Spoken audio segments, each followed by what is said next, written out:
Hey, how's it going, everyone? This is Cameron from Ire Uprise. And this is Ryan. This is Quentin.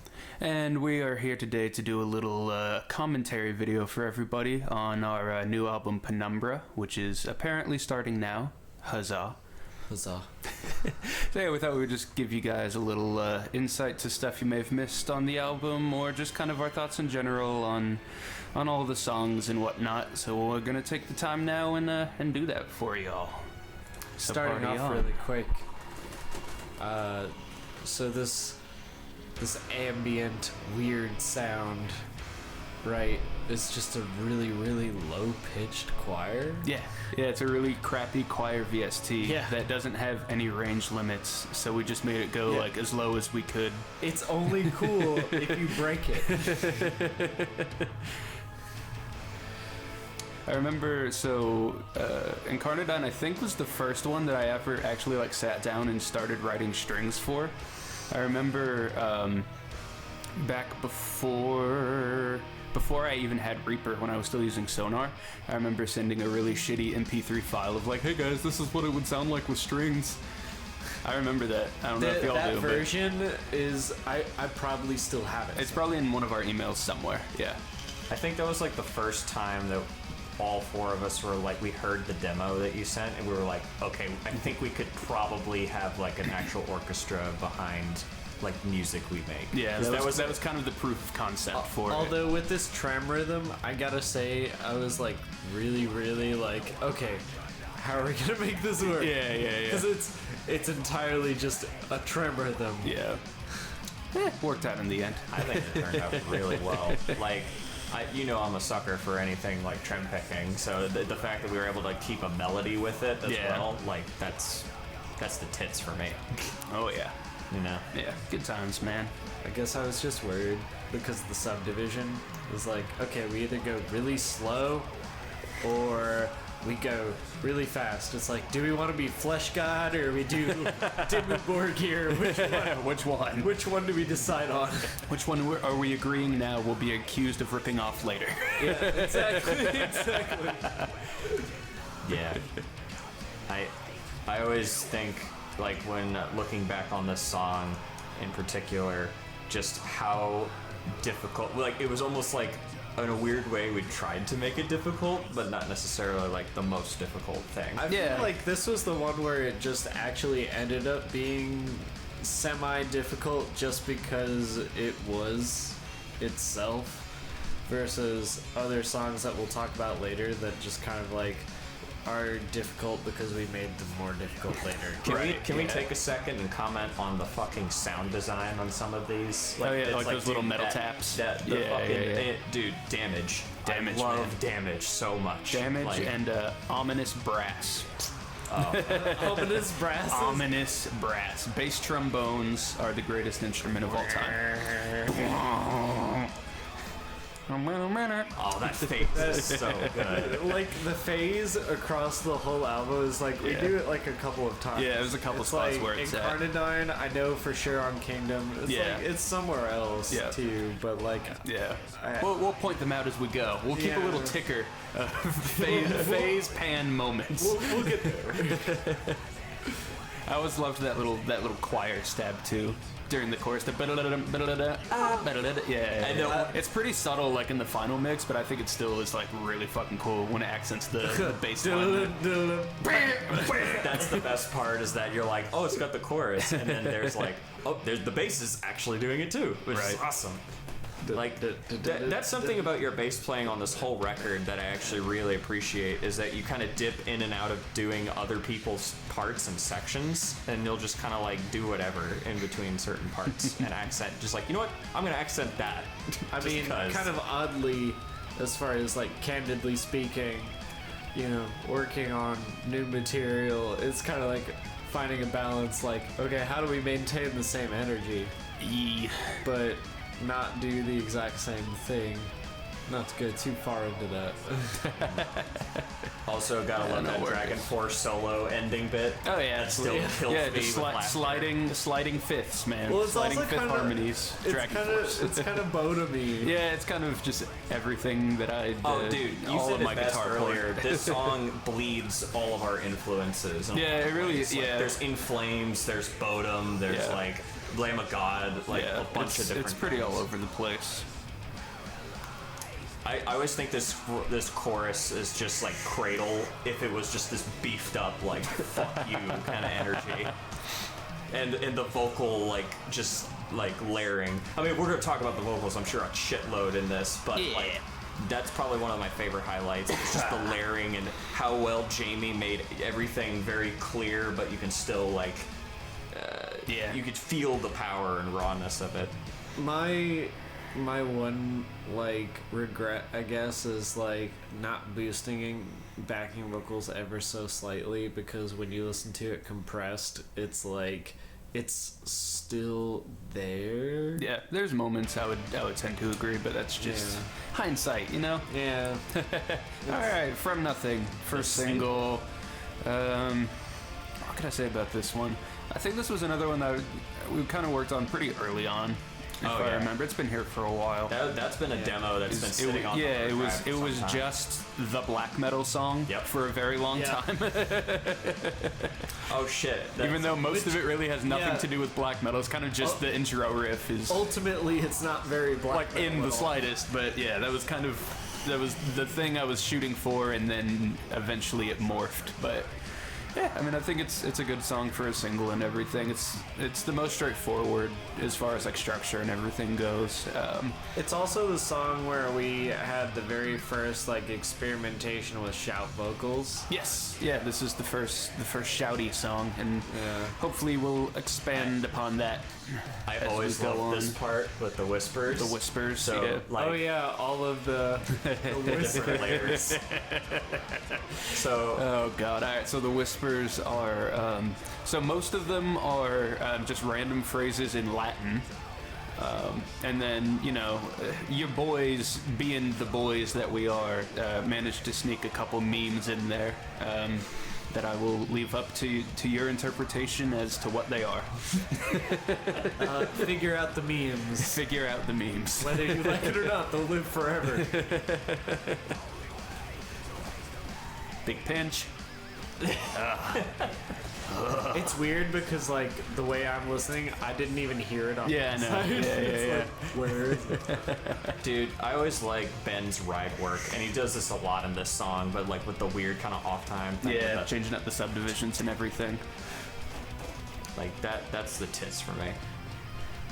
A lot of things are the tits for me. I remember also that this one took us a long time to figure out what we wanted orchestration to do during the verses. For the verse. That was one of the only like big moments I remember where everyone was just wanting something completely different.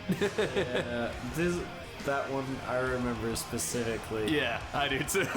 That's the one that sticks out to me as far as like the only time we really had orchestration problems. Yeah, that really was the only one that there was much like debate over. But I mean, even that didn't really last that ultimately, long. what was funny was we went for.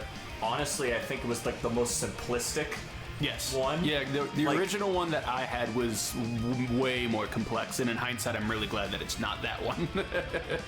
Yeah. I freaking love this part so much. This is like Ben at his like, like his most like big dick energy right here. Big dick Ben. Ooh, double bass. That's a fun solo. And then suddenly there's 4 guitar players in our band. And like four guitar layers and 4 vocal layers. Yes. Is it only? I think. Yeah, it's 4 vocal layers at this point. Yeah. I remember writing this bass part with you. And then the gay ass bass part. Yes, I remember. Yeah, we were writing this bass part, and that melody is what I based most of the strings on. That's that so crazy. That also pops up in the outro with the strings and the brass. It's weird because if you like listen to a lot of things, it's like I don't even know if you meant to do this. Is like just like when we were working on a whole lot of things for orchestra, they ended up going off of the bass guitar parts. A whole lot. Yeah. And it's because it's really easy to just duplicate melodies that are going on with guitar on strings, but it's like I don't know, too much. Like, you want some sort of variety, as like rhythmically you want variety. Like if guitars are doing some 16th note melody or something like that, you probably want your strings to be slower than that. You don't want them to follow totally. And I think that just kind of coincides with how we handle bass stuff as well. So yeah, it's a good song, man. I like that one. Even though it's a single, I don't know. I've listened to it so much. I know, that's the one I'm definitely the most like burnt out on already, but what are you gonna do? The weird thing about this whole listening session is like the album doesn't stop and it's like, okay, now we're on Silverstorm. Okay. Yeah, so now we are indeed on to Silverstorm, which I think was one of the last ones that we like wrapped up. I remember this one not being done for a long time. Yes. It was one of the last ones. It was like that one in retrograde, and I think Silverstorm might have been finished after in retrograde. I think it was. It took a long Zero time. Storm also took a while. Zero Sum? Zero Sum? Yeah. Zero Storm. Wow. You're good. You're good. You I can just call it by like the fucking project names and no one would know what you're talking about. We should do project names as we're going along. Incarnadine was Cradle of Pills. From Nothing was the black metal song. What was Silverstorm? Silverstorm. 3 Spoopy 5 Me. Yeah, because of the piano. So I think with this one, the goal was basically to have all the guitar and bass and like band elements be pretty simple and let all the orchestra kind of carry a lot more of the melody, which I think was kind of a cool formula for everything for this one. I really like the piano on this. Like, it's an unicorda, right? No, that's a regular piano. I thought there was a this one layer. This one is the grandeur. Oh, yeah, okay. exactly. So we switched between grandeur and unicorda. Unicorda is on here a lot, but the grandeur is most of the main piano sounds, whereas like the ambient sounds are all unicorda. Yes. And again, there's 4 guitar players in the band. I remember writing the guitars, the rhythm specifically for this song. Yep. And I remember we were thinking about hypocrisy a lot. I think that was kind of what we based a lot of the guitars off. Because both of us were looking at each other while we were writing riffs, and we were like, dude, can we just like write like a big like song that's kind of in that same kind of like mellow death-ish vein that's like harkens to like some of the stuff that we like in that slower tempo. The deathier side of melodeath. Yeah. Can we really talk about this song for a second in the fact that like, so most of the rhythms are on the 7, where a lot of them. This one has the most 7 rhythms probably out of any song versus the 6. Yeah, the big moment. Oh yeah, and then we have this little thing coming up. Yeah, there's a lot of 7-string on this one. It was weird. Luckily, it's mostly while I'm playing leads, so I don't have to worry about it. Because we wanted that low. Ooh. Damage back at it again. There's a lot of shit going on right there. It's damage, then there's that horn thing that kind of got, not lost, but it's quieter. It is. But there was a lot of layers of damage in that one. And then, the horn staccato stuff. Mm-hmm. And there's your 7-string that we're talking about. Like all 7-string for this part, section right here was probably what was written for the most part, like later, and why it was written so. Yeah, everything. Because you and me, everything after this point is all just comped shit from another song. Yes. Where we had the first half as like the original idea, and then the second half is all kind of like. Except for the verse section. Yeah, when it like goes back, but yeah. Or no, the chorus section. Yeah, sorry. Yeah. And then for this one, so funny thing live, I don't know if anyone's really been paying that much attention live, but so this part is played on the 7-string, but it's also just the open E string for me.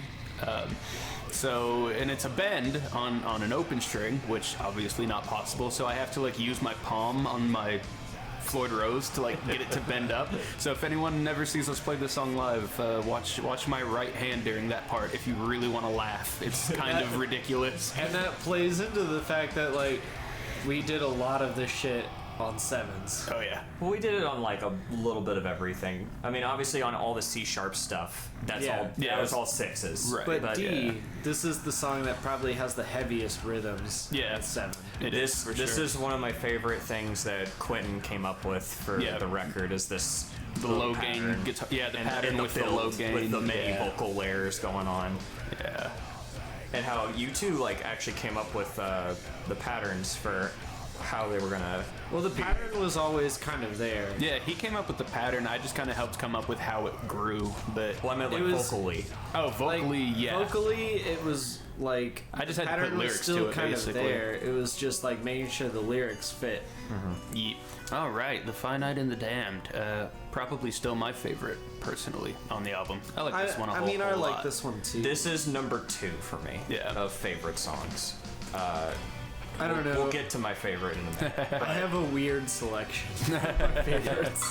This one is this was one of those ones. The accordion. Oh yeah, dude. There it is. We have to highlight the accordion. That was like the selling point. Gotta point out the layered accordion bass Yeah. and strings kind of shit right there. I think what we can all agree on, and we said this when we got the original mixes back, this is the best sounding song on the record, period. Consistently, Like- as far as all of the mixes went, this is the best one that we heard the whole Yeah, I remember talking to Jamie when we were like in the mixing process and be like, whatever you did on Finite, do that for the all like, of the rest of the record. Yeah. And it's like, how do I put that into an email? That's like, Yeah, and I think a lot of it was just the way that it was written. Like I'm really proud of all the orchestration that we did on this one. I feel really good about all this. Yeah, you knocked everything it on out of this the song. park when it came to that, as well as with your assistance. Like The second shouty moment that I consistently fuck up live, but that's okay. One of my favorite things is when we did tracking for the vocals. I wish everybody could see that face. Cameron did a nice scream face. Oh yeah. When you were doing the this part. Sorry, Ryan. You're good, brother. This is one of my favorite bass parts. Dude.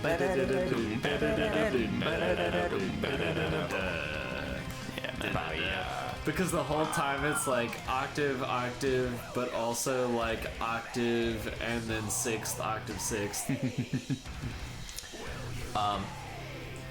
One of More my ominous brass. Go ahead. Sorry. Oh no, you're good. I was gonna say, like, I really enjoy kind of that scale that you use with this, the orchestration. It has that kind of Yeah. I don't know what scale it is because I'm dumb, and I would have to go back and look at it. But anyway, that one, it has like almost a very Mediterranean, like Yeah. Indian-ish vibe. Oh, and this is just straight up like the Dick Nasty bit with the arpeggios. The arpeggiation that you do, and then the arpeggiation that I do to follow up on that is like still one of my favorite fucking parts. It's like, I hate playing it live. I hate it because it's like but like it sounds so good whenever I listen to it here. It's like, oh. So that was a stun there, as we call it. Stun. That is our term for when you do a open palm mute. Well, yeah, it's a palm mute that you don't mute where it like so we decays over time. It's like a half mute. Yeah. So we call them stuns. stuns. And this whole changeover here is intense. Yeah. I also really like the lyrics on this bit. Oh yeah, man. Like, Yeah, this song, this was a hard one for lyrics. oh really?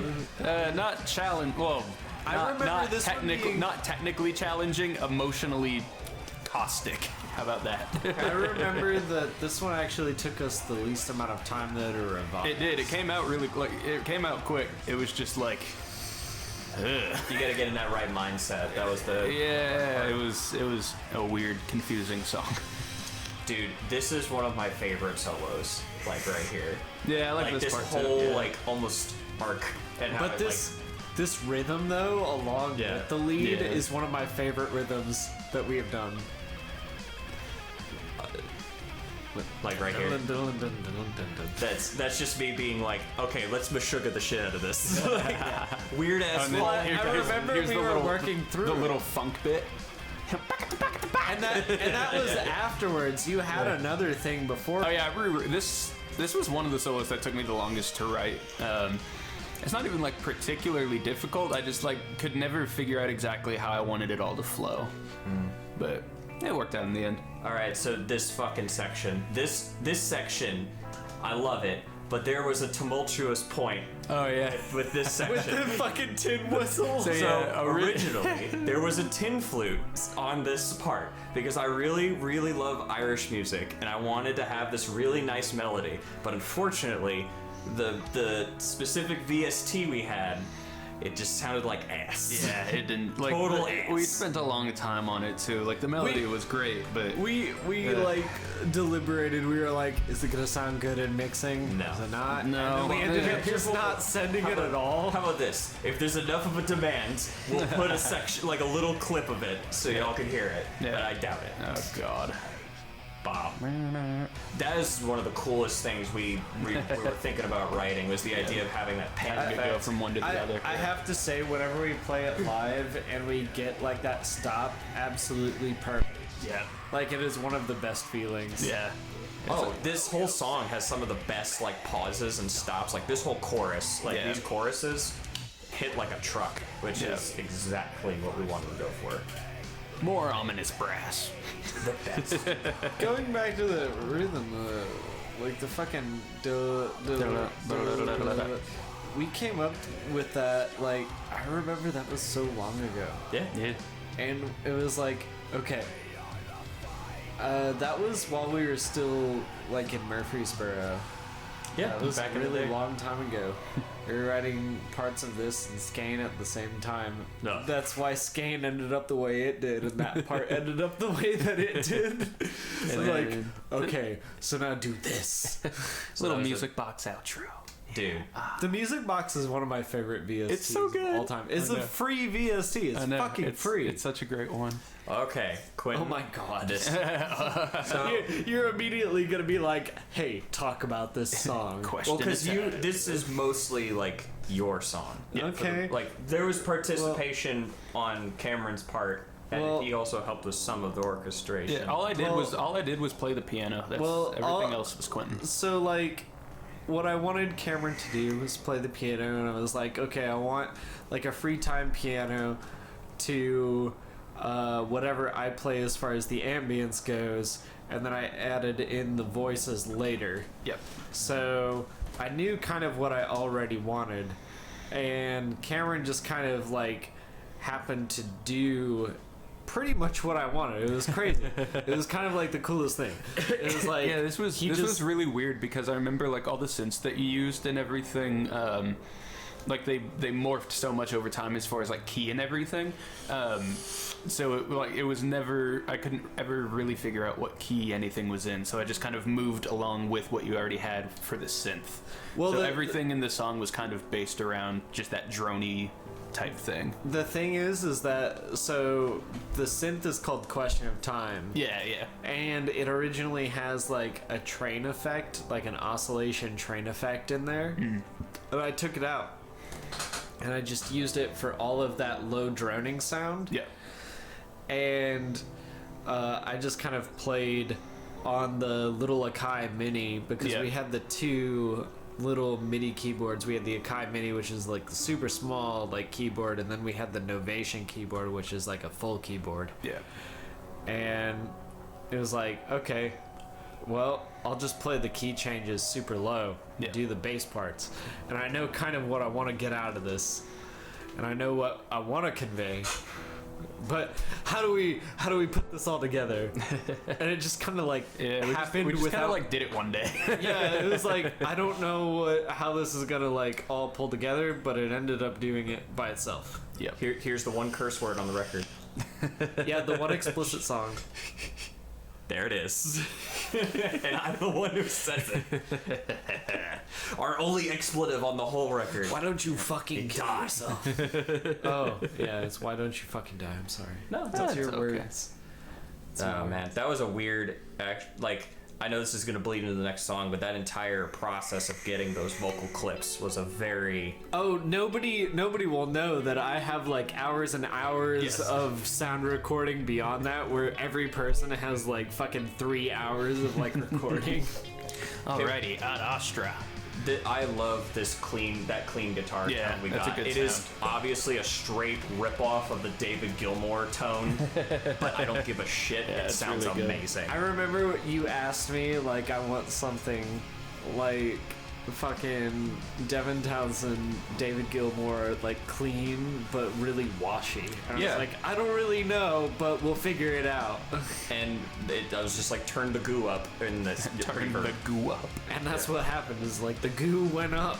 Yeah, because it was a very difficult process, like when we were coming up with some of these things, because I had reverb mounts in my mind, but we couldn't really put any on the tracks because we had to wait till Jamie gave them back. Yeah. So I would be like, Jamie, for the love of God, please put a shitload of reverb on this. It's like we could put reverb on them, but it's like at the same time it's like, okay, it's gonna have a different sound in the end, so let's just make it fundamentally as close as we can, right, without reverb and spatial effects. Well, I think he did a great job with this, so that's awesome.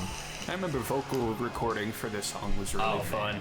I was present. Because there's just so many of those big long holds, and it's just like so satisfying to record those. Dude, for real. So, if we're talking about vocal holds, remember when we were trying to do the double hold at the end of fucking Incarnadine? Yes. I couldn't do it. It was so, it's so long. It really isn't in like the grand scheme of long screens, but for me, it's long. I mean, now I think back, it's like, if I had been in better vocal shape, because it's like, okay, if I just stopped fucking vaping, I could be in that shape. Stop vaping and eat tons of bananas, people. That is the keys to good metal vocals. Yes, bananas. I know fucking Waleed from Elder Call also says chocolate milk, apparently. I don't know if I believe him. Milk? But yeah, he says chalky milk is real good for the nastiness.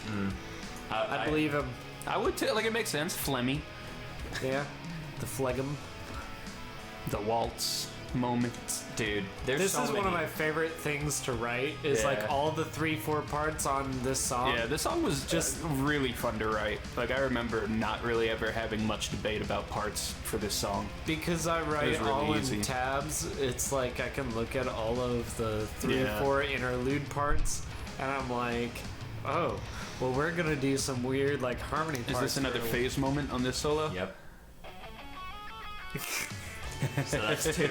I love how Jamie just rolled with it too. I know. We told him, okay, we're gonna like have certain effects and everything like that, even though he was like, send it to me pretty dry. Yeah.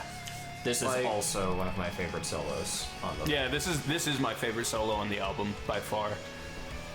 Didn't mean to interrupt. But oh no, you're good. While we're still on the solo. This is also one of my favorite guitar moments on the album. Oh, the dun dun dun dun dun. No. The wow. Yeah, with the Floyd. I love that solo section. Mm-hmm. Yeah. It's just like so appropriate. It's more Dick Nasty pinches. There it is. I still can't do this. That section right there. That's my shit. Like the fact that we have such like an empty gap, and then we're filling it with that kind of like classical feel. If we could only have gotten like an actual orchestra to do like a stronger staccato, that would have been fucking nuts. One day. Oh man, what a fucking song. Yeah, that's a good one, man. I like that one. Second single. Indeed. Oh God. Gain of This is all right. You boys can take it over. This is the one that everyone hates for different reasons. I still like this song. I love it, but I also hate it. I like hate it. A casual listener. Like, not the person who wrote it, and not a musician. I mean, there's a reason why it's like on the polls that we have currently, as far as current events goes for playthroughs, why 65% of people are asking for Skin of Delusion. It's probably more. And this is probably some of Ben's best drumming on the whole record right here. Yeah. Is he just fucking cuts loose, and it's so it was so fun. Like, I remember being in back when we were at his mom's garage, way back in the day. We would just go back and forth tossing I'd toss riffs at him, and he would just be like, "Let's make it more fucked up." This song wasn't finished till close to the end. Yes. It would be super technical. This was the last one because I didn't write the solo until we sat down to record the album. Right. Because bass you know, a lot of bass wasn't done until we did like most of the demoing in the first place, right? Yeah. But like this one was like the last one next to In Retrograde. I'm trying to think of like background for this song. The reason it is the way it is was we wanted it. This is kind of like in a way the climax of the album, as far as like kind of where all the themes and everything culminate. So it was intended to be super hectic and chaotic. And then we also knew that we wanted at least one song on the album that didn't have any orchestration and just had a lot of like crazy synths and different effects and all that kind of stuff. So aside from the interlude track, right, because the interlude track was something that was in the plans for the album from the beginning. The freaking lows on this part, though. Yeah, man. Oh my god. If you heard the demos, though, it wouldn't have sounded as good. You would have been like, what you guys do? This is Ben's favorite solo, I think, that you did on the record. He It's my says least. a lot of the time, like, this is one of his favorite parts. It's funny because it's like the synth double. The only synth double we have on the whole album. Yeah. Which is like the bottomiest thing that we Yeah, exactly. That glitch effect bit took a long time to write. Nobody will know More that. time than it should have. Nobody will know how long the glitch effect took. All right, and here we go down the wormhole.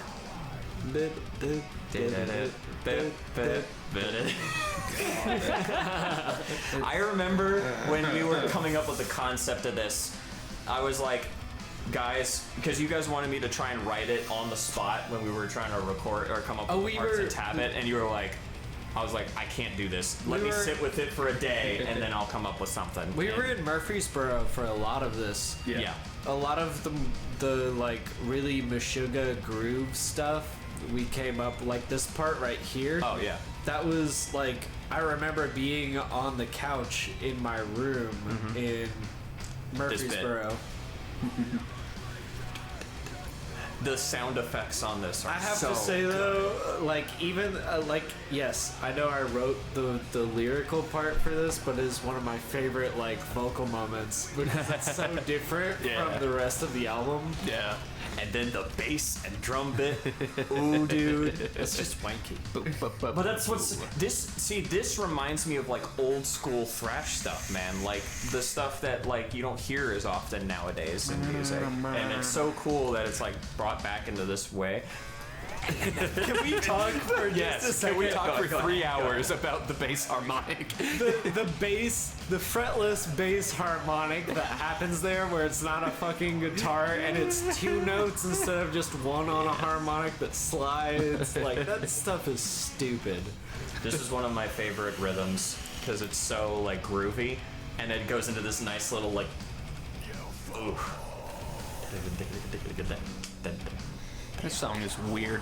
That's what I like about it. It's so like all over the place and schizophrenic to a certain extent. And this is Ryan Solo. This is your Opeth ripoff.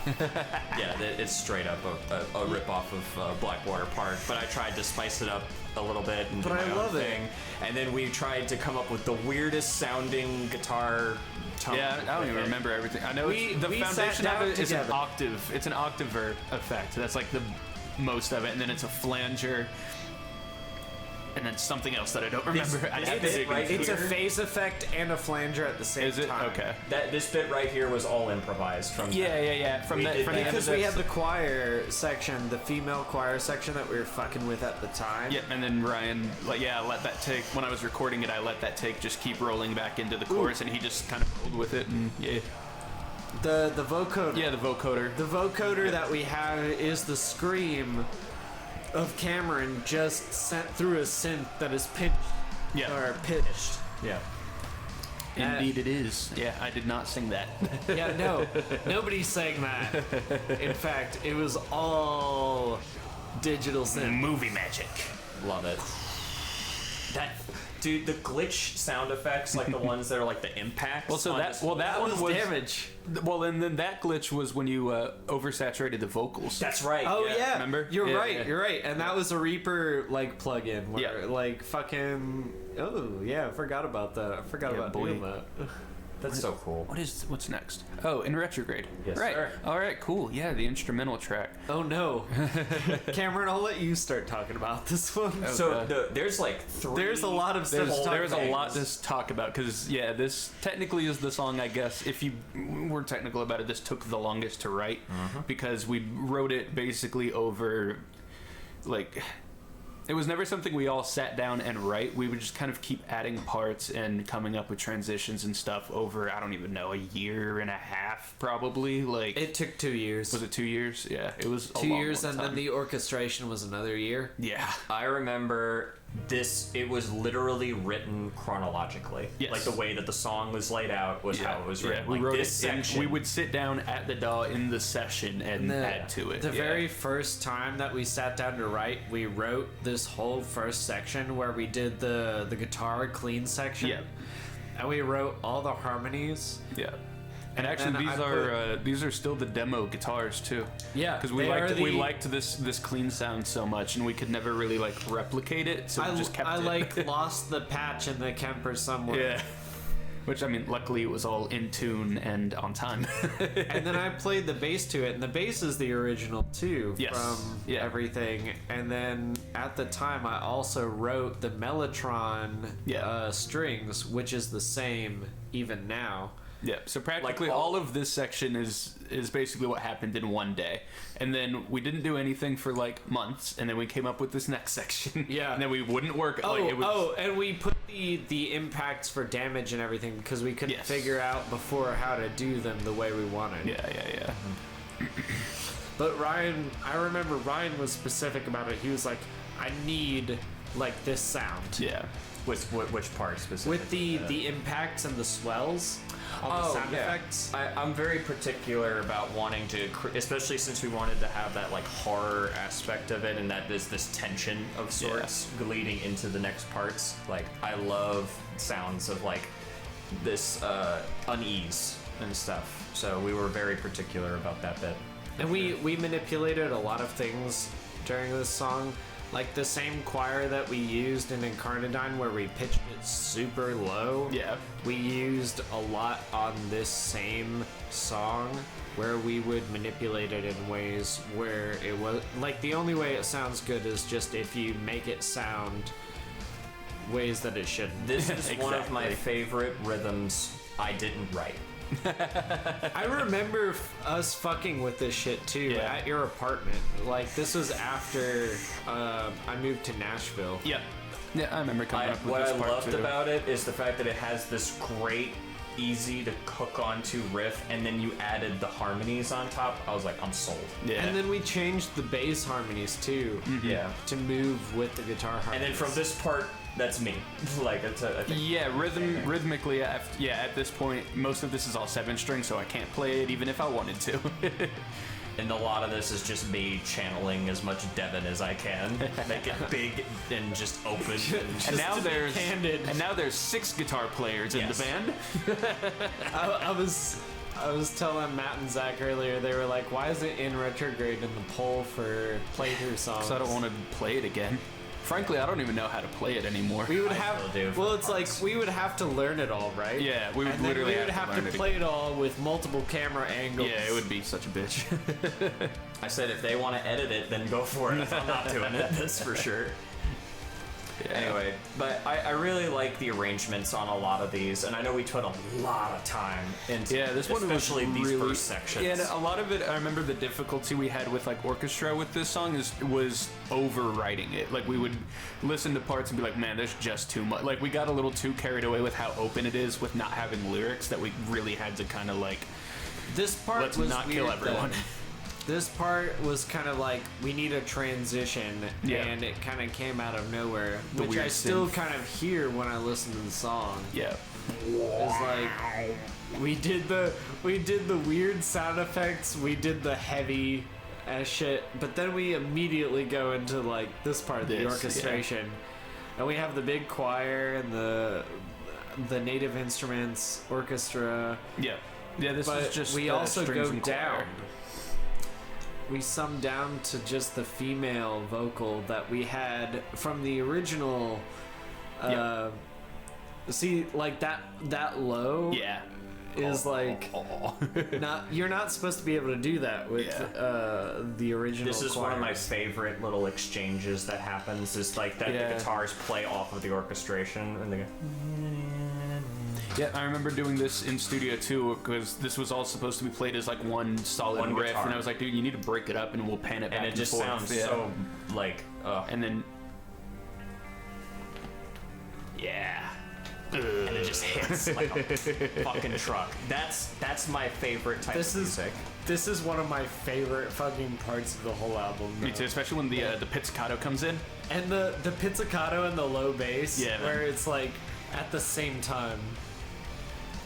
I still have no idea how I came up with the chord progression for this. I was just like, just feel it, and just go with it, and then the stuns. Yep, big, open, big dick nasty stuff. Oh yeah, and then all the clean changeover guitar with that weird kind of like. I love this groove. Like it's so simple, but I love it. I remember I was the one I think that pitched it because I was super into Annihilator, and they do that in Alice in Hell. Yeah. That song, and I was like, I want to do something to that effect with that kind of boom with the heartbeat feel. Since it was a callback to earlier with the heartbeat with your Mellotron. The effects heartbeat. Mm-hmm. And then this is just me being Def Leppard for a minute. Exactly. It's just so Meshuggah Def Leppard. Meshuggah Def Leppard. And then I'm playing, I don't even know. I love this melody so much. The piano on it. It's so good.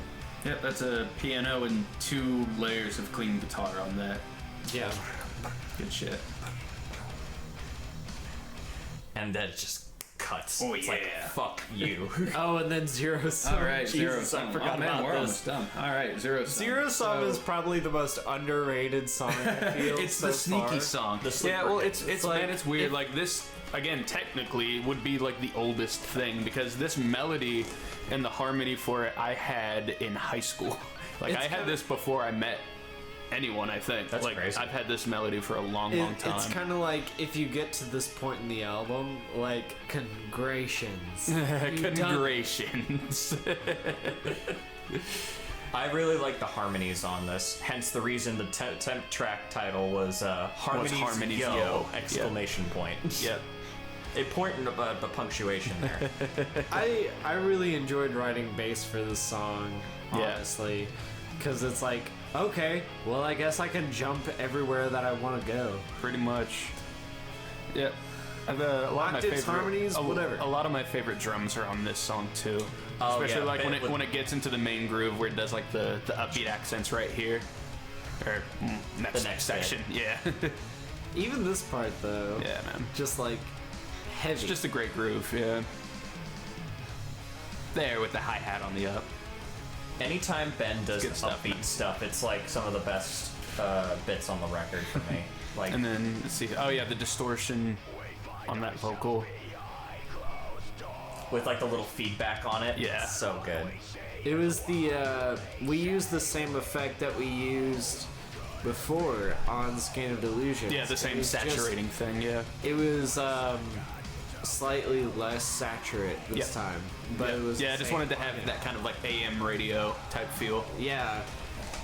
But Jamie kind of ran with it for a lot of the effect, and he kind of blended the two, the main vocal and that one together, where This he is such a- saturated this one enough. Yeah.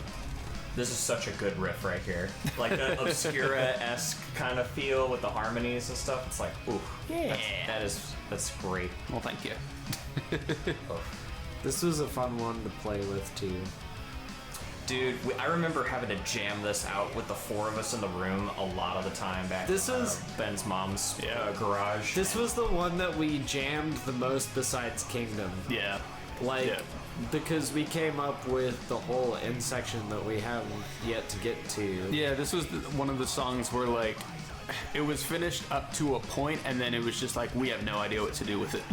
And like we It was all like- just like hit a wall. Yeah. Well, Is this one gonna make the album? yeah, I there don't know. was, There was a period of time where we were considering it wouldn't make it, but through some inspiration towards the end, it kind of like came together, and we were like, "Yep, it's worth it." I think it was kind of like I feel like even in its primordial state, it would have made it to the album. Yeah. It was just kind of like adding it to the orchestral pool of things at the time. This is one of the silliest parts in the Oh, this is the most dumb part. coming up here. This is probably like the most similar to like Running Rampant and like So dumb. I love it. I just was like, you know what? We need to change it up a little bit and make it chaotic, because fuck it. And it was great. It's a good thing it really only happens once, I guess. Exactly. Like, it's like one of the... We're just embracing our prog roots, even though we won't say we're prog. Oh shit, I guess we're prog. Oh, here we go. Right here. This bit is so weird, and it took so long for everybody to learn and to write. Like, It is so hard to play, like, and this is a testament to my skills as a player. It's just like it's like, how shitty am I? This was hard for me. well, it's in 11.4, and it's in a you played for the people who aren't as like musically like in know-how. He's playing parts on that the guitar isn't playing, like in between the sections on these weird like. Yeah, he only plays when the guitars don't play. But then we do the harmony where you come in with the like solo-ish bit, which is awesome. And then we're playing. It's like 5, 4, 7, 4. Okay. And it's like, really, it shouldn't be that hard. This is probably one of my favorite outros on the record. Just like that like the setup and the march. And the vocals are so on point. Yeah, and then lyrically, I'm sure some people have noticed, but basically with this, it's callbacks to like all of the major like defining lyrical lines from all of the songs leading up till this point. And that So that's slowdown, from- yeah, the don't let it slowdown shut that up from here. happens over time, like you'll Yeah. hear it. Yeah, what I like about this part is that it seems like it's getting faster, but it's the same feel. We just we upped the subdivisions. Yeah. Which is so freaking cool because it gives it an extra groove element to it. Yeah, man. And then you're like,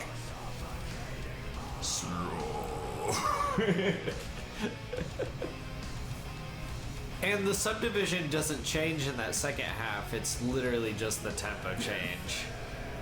And it's a tempo change over such a gradual period of time. Yeah.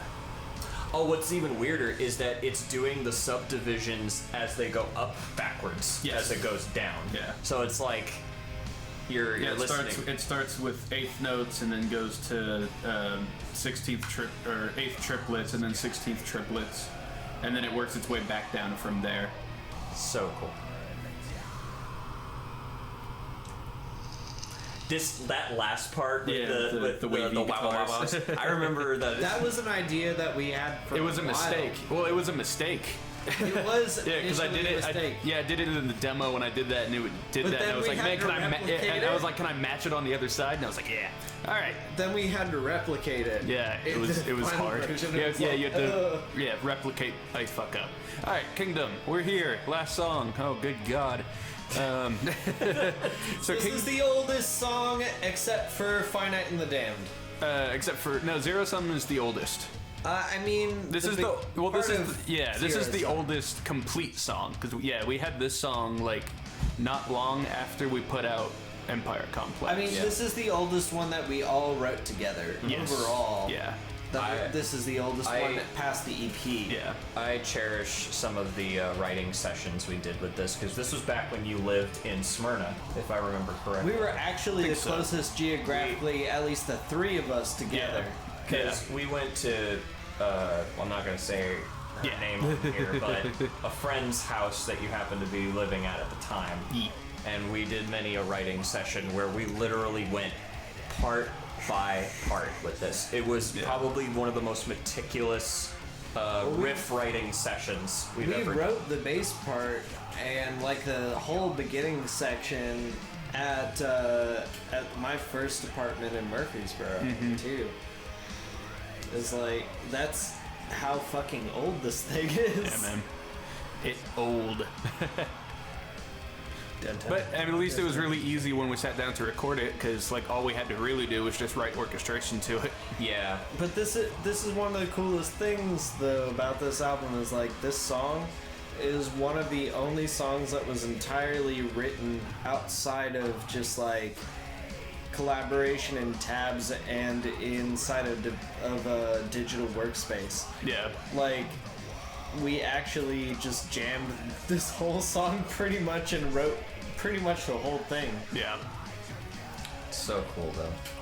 I really like the okay, so I don't know if you can hear it, but the percussive drums that are happening underneath. Yeah, there is a really low layer of bass drums, of like concert bass drums that are following what Ben is doing there. Yeah. A lot of the time, people won't notice though. But Yeah, like, it's one of those things that you feel more than you hear, having the extra percussion in there. Yeah, there's a lot of extra percussion that people won't necessarily pick up on. Yeah, if you heard the album without it though, you would be like, oh. Yeah, exactly. Oh, another phase. There it is. There's another one. That's the one that pans. Another one. Another one. We DJ love Khaled panning on this thing. Yes. I mean, that was like a big thing for all of us. Up here comes the bit. Ah, so good. And this is because we all wanted to fucking like have a heavy section Yeah. after that riff, which was like essentially the same riff. Yep. But I remember working on that like all together in Ben's mom's garage, essentially. Yeah. This section was hard to write until right up until here. This is one of my favorite solo riffs on the record, and the solo's really good, so good. The only moment of tapping on the album. And it's, Thank God. and it's thematically appropriate. Okay, so the ominous horns are coming back in a sec. We didn't get to talk about the first the part. ominous horns. Right, here it comes. Yeah. Oh, so good. Well, let's talk about the lyrics on this one. This one was like one of the weirder ones where it was like a lot of vocals. We had an iteration of them before the final song. Oh, I had an entire set of lyrics for this song that I threw away. Yeah, I Yeah. know. Because the first, like, we played this song at a couple of venues before we went on hiatus to write the album. Yeah. And they were different from these vocals. Yes. They were And indeed. this is also the one where I pretty much didn't edit anything. Yeah.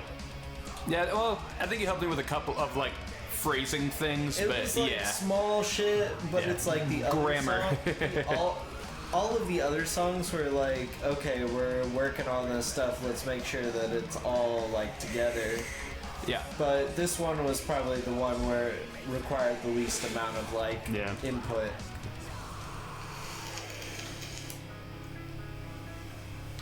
This was a fun little bit. Yeah, this was one of my favorite bits when we were coming up with in the live setting. Because we did this. We did this in Ben's mom's garage. Yep.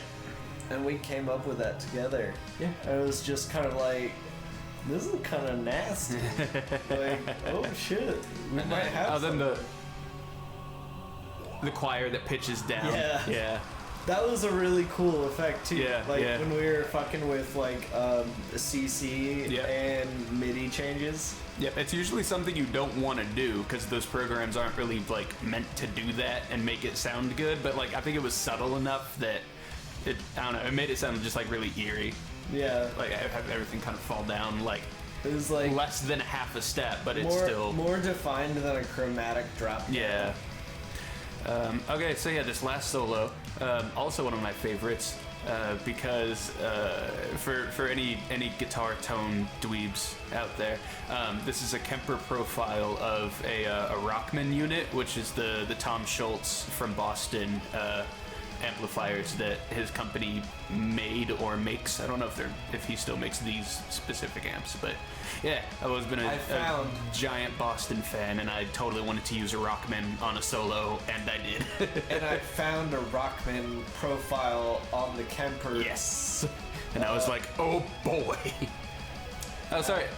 Okay, there's two tapping parts on the album. Well, we modulated this even more so than just the regular Rockman. Yeah, it has more chorus and it has some other type of modulation thing. I don't remember what it is. It has a phase modulation. Is it? Okay, gotcha. Can we also comment on the fact that in that solo that it's a callback to From Nothing solo? Oh. Yeah, it's the same melody. From this point on, it's all original demo tracks, by the way. Yes. Everything past this point is actually just us in the original demo session because we didn't want to replace anything. Yeah, because the whole part with this section was kind of to make it sound bad, and kind of like fall apart as it progresses through this section coming up here. So yeah, we decided to kind of keep the sloppier guitar takes for it. You want to know one of my favorite things though about this section? It's the ambiences that you guys wrote, because you guys used a on this, the EBO, didn't you? We used not on this part. We used no, we did. Did we? I had first gotten the EBO, and used it with the trem bar. That's right. It was with the foot rose. It with the that's trem right. bar. Yeah. And we fucked with it because we were just trying to figure out how to use it, and it was just kind of like... Yeah, okay, I did forget we did... Yeah, there's parts of this that are picked, and there's parts of it, that are EBO. I forgot about that. So cool, dude. It's got such like a weird, like, beach vibe to it, but it's not. It's ominous and dark. Like, it's foreboding. That's the word I mean. Which, I mean, we used the EBO a couple of times across the album in the first place. Yeah, there's a couple layers that have some EBO stuff backing up. In this song, there's actually EBO in the pre-chorus sections, if I remember correctly. Yes, actually, there's a whole section, and then there's a solo section that is doubled with an EBO. Yeah. And that little sound was... The sound of a picture that is digitized. We won't say what it is. You'll have to just put it into a spectrogram and see. It's also like weirdly an homage to Ocean Machine in an odd way, with the whole like you think the song's over and then it's like loud noise. Well, that was the idea. Is like not just even like the loud noise. Is just like we're ending it off like a kind of Ocean Machine like send away. Is like that's how I was thinking about it. Is because like. You two didn't really you just kind of let me do what I wanted on the end section. So I was like, okay, well, I'm gonna do whatever I want to do then. Yep. So I put a picture in there and I digitized it into sound. So if you put it in a spectrogram, you'll see it, and then added other ambience. So it's kind of like, Oh yeah. Well, y'all. Thank you so much for somehow making it all the way to the end of this commentary. We love you guys. Y'all are troopers. Yeah, thank you to everyone anyone that's bought the album or come seen us live. Anything to support us. It really means a lot. Streams. Yeah, anything. YouTube views. Oh yeah, you guys are the best. Hopefully we'll be able to keep some more content flowing for you here in the next few weeks. But until then, we will go ahead and let you get on with your day. Or not. I mean, we could occupy it even more, I guess. Just continuously keep talking unnecessarily. Like, hey, how was your day? Goodbye. Alright. I love you.